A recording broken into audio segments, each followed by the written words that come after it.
인간관계를 잘 다스린 사람이 인생도 잘 다스린다.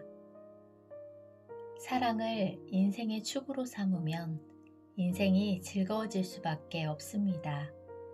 사랑이 있다면 행복해질 것이고, 일단 이 법칙을 알게 되면 사랑 없이는 살 수 없다고 생각하게 됩니다. 그렇게 사랑으로 살면 쉽게 행복해집니다. 사랑이 있으면 따스한 기분이 느껴지고 마음도 편안해집니다. 주위 사람들도 기뻐합니다. 가정과 학교, 직장 등 당신이 있는 장소는 어디든 미소 띤 얼굴이 가득한 천국처럼 바뀌게 됩니다. 사랑이 있다는 것 자체만으로도 당신과 주변 사람들이 확실히 행복해집니다. 그리고 그 행복은 사랑이 깊어질수록 더 커지게 됩니다. 행복에는 한계가 없으니까요. 정말 굉장하겠지요?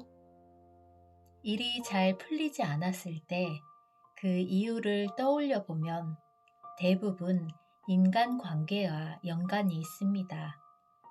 실패했을 경우 자신이 누군가에 피해를 끼쳤다는 생각 때문에 굉장히 괴롭습니다. 실패를 하더라도 곤란한 상황이 놓일 사람이 전혀 없다면 크게 낙심하지는 않을 겁니다. 결국은 인간관계와 맞닿아 있습니다. 실패를 했어도 주변 사람들이 응원해 준다면 용기를 내겠지만, 이와 반대로 실패했다고 손가락질을 당하며 공격을 받고 궁지에 몰린다면 몹시 비참하고 고통스러울 것입니다. 이처럼 주변의 반응에 따라 당신에게 나타나는 결과가 극과 극이겠지요. 주변의 도움의 손길을 청하면 바로 해결할 수 있는 문제인데도 책임을 추궁당하면서 궁지에 몰린 채로 혼자 해결해 보려고 하면 상당히 힘이 들 겁니다. 이러한 관점에서 보면 인간관계를 제압한 사람이 인생을 제압한다고 해도 과언이 아닙니다. 그렇다면 인간관계라는 탑을 잘 쌓아 올려서 일도 잘 풀리게 하는 방법이 있을까요? 물론 있습니다. 그 방법은 바로 사랑입니다. 라고 확실하게 대답할 수 있습니다. 사랑과의 관계에서 사랑이 전달되면 대부분의 문제는 피할 수 있고, 간혹 문제가 생기더라도 인지상정으로 순조롭게 해결할 수 있습니다. 사랑은 인간관계에서 윤활유 같은 역할을 합니다. 우리는 살아가는 동안 인간관계로부터 자유로울 수 없기 때문입니다. 사람은 혼자서 살아갈 수 없고 어딘가에 소속되어 살아가기 때문에 반드시 인간관계를 맺게 됩니다. 더 구체적으로 말하면 잠시 외출만 하더라도 누군가와 뜻밖의 갈등이 빚어질 수 있습니다. 크게 문제될 것 같진 없다 해도 스쳐 지나가는 상대에게 불쾌한 감정을 전달하고 스스로도 불쾌감을 느낄 수 있습니다. 복잡하고 미묘한 대인관계에서 사랑을 전달한다면 인생의 괴로움이 순식간에 사라지게 됩니다. 사실 매우 자연스러운 현상입니다. 사랑은 인생의 대들보라고 할 수 있습니다. 그렇기 때문에 사랑이 없는 인생은 모래성처럼 쉽게 무너져 버립니다. 사랑이 없으면 실패한다. 상식에 얽매이지 않고 과감하게 행동했는데 너무나 대담한 행동들이어서 돌이킬 수 없는 실패를 했다는 사람이 있습니다. 그는 상식을 깨뜨리더라도 융통성이 필요하다고 생각한다면 융통성을 잘 발휘할 수 있는 방법을 상담해 왔습니다. 저는 그의 행동에 충분한 사량이 결여되었다는 것이 실패의 원인이라고 생각합니다. 혹 자신의 행동이 사랑이었다고 착각한 것은 아니었을까요? 사랑이 깃든 행동에는 실패가 있을 수 없습니다. 사랑하는 마음에서 출발한다면 자연스럽게 여기서 더 나아가면 불쾌하겠지? 라는 생각이 들기 때문에 스스로에게 브레이크를 걸어 완급을 조절할 수 있게 됩니다. 혹시라도 스스로 눈치채지 못한다면 주변에서 이봐요, 너무한 것 같은데요 라며 제지하는 사인을 보낼 겁니다. 그렇기 때문에 강도와 속도를 자연스럽게 조절할 수 있습니다. 사람은 누구나 완벽하지 않기 때문에 실수를 하기 마련입니다. 그래서 아무리 사랑에서 출발한 행동이더라도 때로는 실패하는 경우가 생깁니다.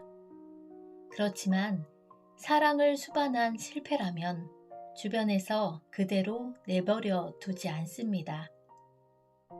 실패했더라도 따뜻한 손길로 감싸주는 이가 있을 것이고, 당장은 수습할 수 없을 정도로 심각한 상황이 발생한 것처럼 보이지만 대역전의 기적이 생기기도 합니다. 사랑이 있다면 결코 돌이킬 수 없는 실패가 되지 않습니다. 실패도 일종의 배움입니다.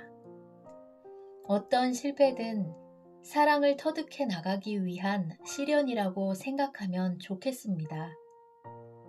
시련을 통해 성장한다면 다가올 기회에는 더 잘할 수 있으니까 당장의 실패로 초조해하지 않아도 됩니다. 우리 영혼은 생과 사를 무한히 반복합니다. 사람의 육체는 때가 되면 반드시 죽음을 맞이합니다. 그렇지만 죽는 순간에 저편의 다른 세상에서 다시 태어나지요. 그리고 잠시 저 세상에 살다가 또다시 이 세상에 태어납니다. 우리의 영혼은 이 과정을 무수히 반복합니다. 지금 하지 못했던 일은 다음에 다시 도전하면 됩니다. 시간은 충분하니까요. 고생이 행복을 보장하지는 않는다. 우리는 무슨 이유에서인지 고난을 극복하고 성공을 이룬 영웅담처럼 개천에서 용이 나온 스토리를 좋아합니다. 힘겹게 고생하는 과정을 겪어야만 비로소 행복해질 권리가 있다고 믿는 사람이 여전히 많습니다. 행복이나 성공에는 늘 고생이 따른다는 생각이 상식으로 자리 잡고 있습니다. 가정에서 부모님은 지금 참고 견디며 노력해야만 어른이 되어서 고생하지 않는다는 위협적인 말로 필사적으로 공부하게끔 아이들을 채근합니다. 그렇다면 당신에게 한 가지 질문하고 싶습니다. 고생을 한 사람이 결국 행복해지고 성공한다면 공부만 해온 초엘리트층에게 마음의 병이 생기는 건 어떤 이유일까요? 반대로 어릴 적부터 부모님이나 선생님의 말씀을 듣지 않고 좋아하는 일만 해온 저는 왜 이렇게 행복한 걸까요? 대답은 명확합니다. 고생이 행복을 보장해주지는 않습니다. 현실은 오히려 그 반대입니다. 살면서 고생하는 것이 당연하다고 생각하는 사람은 쓸데없는 중압감을 짊어지고 있을 뿐입니다. 그러니 점점 행복에서 멀어지는 거예요. 세상의 상식은 다를지 모르지만 고생은 불필요한 것입니다. 엄청난 성공을 거둔 사람의 전기를 읽어보면 대부분 미리 짜놓은 각본처럼 고생담이 나오는데 정작 본인은 그 정도까지는 고생하지 않았는데 라고 할지 모릅니다. 과정에서 행복을 느끼며 성공한 사람들은 대체로 가벼운 마음을 갖고 있습니다. 인생에 시련이 닥치더라도 마치 서핑을 하는 것처럼 즐기며 극복해 나갔을 것입니다. 아주 높고 단단한 장벽이 있었지만 하나씩 깨 나가는 과정이 짜릿했어요. 라며 즐거운 기억을 떠올릴 것 같습니다. 저도 그렇습니다.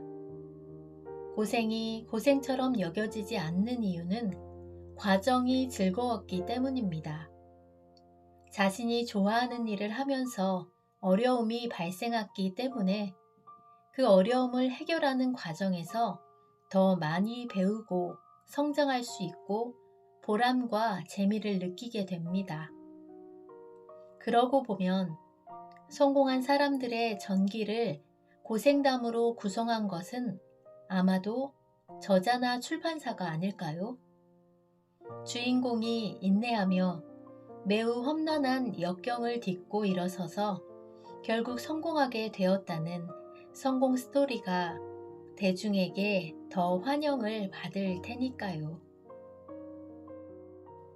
사랑과 매력이 가득한 일. 시고쿠의 카가와현에 만노지라는 일본의 제1의 농업용 저수지가 있습니다. 이 연못은 대략 1300년 전에 만들어진 유서 깊은 곳입니다. 당시 둑이 터져 무너졌을 때 복구하기가 어려워서 애물단지가 되었습니다. 일손도 부족했고 기술적으로도 한계가 있었지요. 이 국면을 어떻게든 타개해 보려고 코보 대사를 파견했더니 금세 많은 사람이 모여 불과 2, 3개월 만에 공사를 마칠 수 있었다고 합니다. 복구가 어려워서 골칫거리인 저수지였는데 코보 대사는 짧은 시간 내에 복구를 마쳤습니다. 대단한 공적이었습니다. 옛날이나 지금이나 마찬가지라고 생각하는 것은 리더에게는 리더십이 필요하고 그 중에서도 인덕을 잘 갖추어야 한다는 것입니다. 인덕이 무엇일까요? 바로 그 사람의 매력입니다.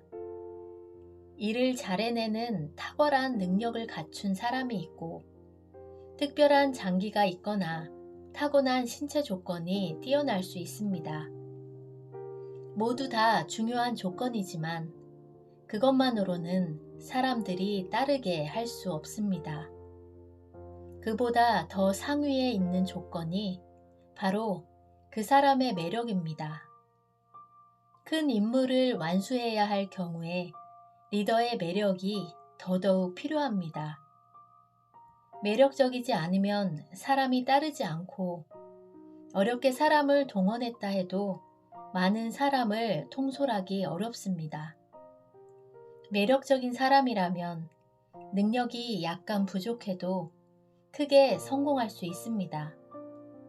반대로 아무리 능력이 뛰어난 사람이라도 매력이 없으면 직장에서든 가정에서든 주변 사람들과 자주 갈등을 일으키게 됩니다.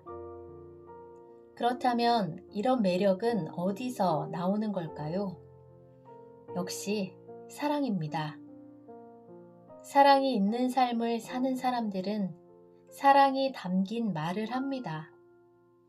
사랑을 바탕으로 행동하기 때문에 그가 하는 일에 사랑이 가득합니다. 코보 대사와 같은 사람이지요. 문제를 해결하기 위한 대책을 마련할 때에도 사랑을 바탕으로 하면 문제의 핵심을 파악할 수 있습니다. 상식에서 벗어나는 대책이라도 사랑이 담긴 최고의 상식 파괴가 됩니다. 또한 사랑이 담긴 상식 파괴는 사랑을 사방으로 전달하기 때문에 대단히 매력적인 요소가 됩니다. 이렇게 매력적인 사람이 이야기를 한다면 어느 누구라도 함께 하고 싶어집니다. 자신이 할 수 있는 일이 있다면 돕고 싶을 거고요. 그러니 매력적인 사람의 성공은 당연한 결과로 이어지겠지요. 상식 파괴라고 하면 파괴라는 단어 때문에 왠지 모르게 거친 남성적 이미지가 떠오를 수도 있습니다. 그렇지만 사랑의 상식 파괴는 여성에게도 적용됩니다. 어쩌면 여성이 남성보다 더 호탕하게 상식을 파괴할지도 모릅니다. 저는 이 근사한 여성에게 매력을 느끼기 때문에 상식 파괴의 즐거움을 알고 있는 사람을 이상형으로 생각합니다. 남성도 물론 사랑이 담긴 상식 파괴를 하는 사람이 최고로 멋집니다. 만약 당신이 매력적인 사람이 되고 싶다면 지금부터 사랑을 전달하면 됩니다. 그렇게만 해도 당신에게 눈부신 인생이 펼쳐질 것입니다. 사랑으로 살아가면 싫은 사람도 사라진다. 만약 당신이 누군가의 공연한 참견으로 불쾌한 기분이 들었다면 꾹 참지만 말고 분명한 말로 전달해야 합니다. 제 인생이니 간섭하지 말아주세요. 제 인생에 아무런 도움도 주지 않으면서 멋대로 참견하시는군요. 이렇게 분명하게 전달하면 상대는 틀림없이 입을 다물 겁니다. 누군가의 인생에 참견을 하려면 대가 지불을 해야 합니다. 지갑은 열지 않고 입으로만 참견하는 건 너무 뻔뻔한 태도입니다. 다른 사람의 삶에 간섭을 하고 싶으면 적어도 매달 생활비 정도는 내줘야죠. 적어도 매달 300만 원 정도는요. 그러면 참견을 당하는 편에서도 그렇다면 귀를 기울여 볼까? 라는 생각이 들지 않을까요? 하하. 만약 이렇게 분명하게 전달하는 것이 어렵다면 마음속으로 단호히 거부하시기 바랍니다. 다음에 또 그런 말을 하면 100배, 1000배로 되돌려줘야지. 이 정도로 강한 마음을 가져야 합니다. 강한 마음은 눈에 보이지 않는 강한 파동을 만들어냅니다. 이 강한 파동의 에너지는 상대가 공연한 참견을 할 수 없게 합니다. 공연히 참견하기를 좋아하는 사람은 자기보다 약한 상대나 반론을 하지 못하는 상대에게만 이야기합니다. 자기보다 강한 사람에게는 절대로 공연한 참견을 하지 않습니다. 그러니까 당신은 이러한 특성을 잘 파악해서 강한 파동을 내보내면 됩니다.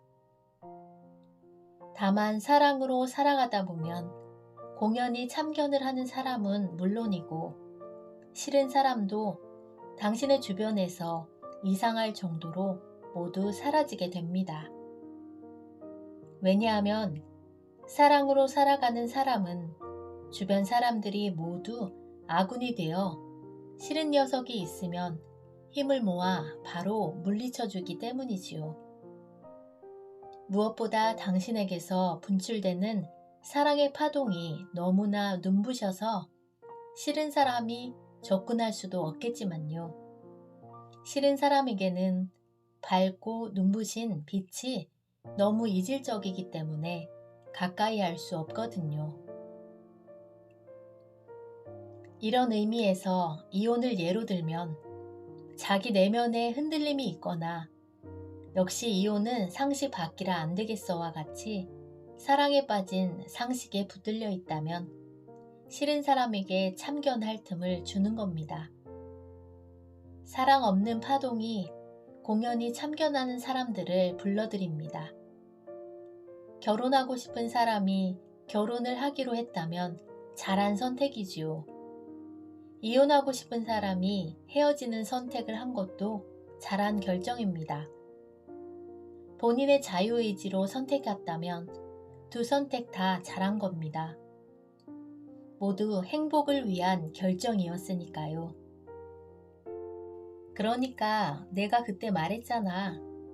내가 이렇게 될 줄 알았어와 같은 말을 하는 사람이 있다면 일부러 아픈 곳을 더 아프게 만들려는 심보입니다. 이처럼 고약한 말을 하는 사람에게는 사랑이 쏙 빠져있고 아마도 험상궂은 얼굴에 심술보까지 붙어있겠지요. 그 사람 주위에는 사랑이 없는 사람뿐일 겁니다. 당신은 이렇게 되지 않기 위해서라도 사랑으로 살면서 싫은 사람이 가까이 오지 못하도록 하시기 바랍니다. 지금 배우고 익히면 한층 더 진보된 수행을 하게 된다. 저는 언제나 사랑을 중심으로 생각합니다. 어릴 적부터 습관을 들여서인지 그걸 당연하게 여기며 살아왔습니다. 하지만 우리 모두는 불완전한 존재이기 때문에 사랑을 의식하면서 산다 해도 주변에 사랑만 가득하다거나 사랑으로 꽉 차 있다는 느낌을 늘 받기는 어렵습니다. 저 역시 왠지 잘 풀리지 않네 라는 생각이 들기도 합니다. 다만 잘 되지 않는 경우라 해도 되도록이면 사랑이 꽉 찬 느낌에 다가가고 싶습니다. 신의 사랑에 가까워지고 싶습니다. 이러한 기분을 늘 기억하며 살아가다 보니 놀라울 정도로 성공한 인생을 맞이하게 되었습니다. 무슨 일을 하든 평균보다 잘 되었고 수많은 동료들이 함께 해주니 외롭거나 고독하지 않았습니다. 지금까지 저의 인생은 정말로 최고였고 앞으로도 계속 최고를 갱신해 나갈 자신이 있습니다. 이것은 사랑으로 살아온 사람만이 맛볼 수 있는 행복감이며 이런 기회는 누구에게나 평등하게 주어집니다. 제가 사랑으로 성공했듯이 당신도 사랑으로 살아간다면 원하는 성공을 이뤄낼 수 있습니다. 당신에게 가장 잘 어울리는 장소에서 가장 적절한 시기에 성공이 꽃처럼 활짝 피어나 행복한 인생이 펼쳐질 것입니다.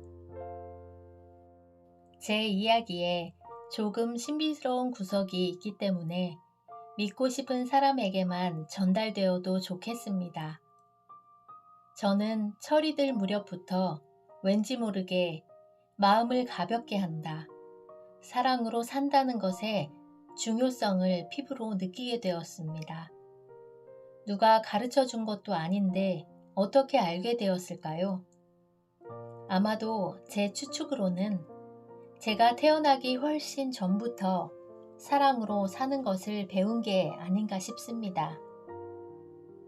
제 영혼이 사랑으로 사는 것을 이미 알고 왔으니 누가 가르쳐주지 않아도 쉽게 실행에 옮기며 살 수 있는 것 아닐까 하는 생각이 듭니다. 사람의 영혼은 몇 번이고 다시 태어납니다.